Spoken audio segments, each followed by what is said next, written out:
আসসালামু আলাইকুম সবাইকে সবাইকে নতুন বছরের শুভেচ্ছা। আমরা আবারও চলে এসেছি নতুন বছরের শুরুতে নতুন কোরআনের পাখিদেরকে খাওয়ানোর জন্য। আজকে আমরা রান্না করব মুরগির লেগ পিস, সঙ্গে ডিম আছে আর সাদা ভাত। খাইতে খুব স্বাদ হবে ইনশাআল্লাহ। আজকে জব্বর রান্না হবে।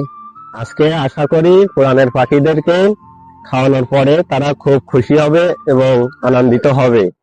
আমরা খুবই আশাবাদী, খাইতেও খুব স্বাদ হবে ইনশাআল্লাহ।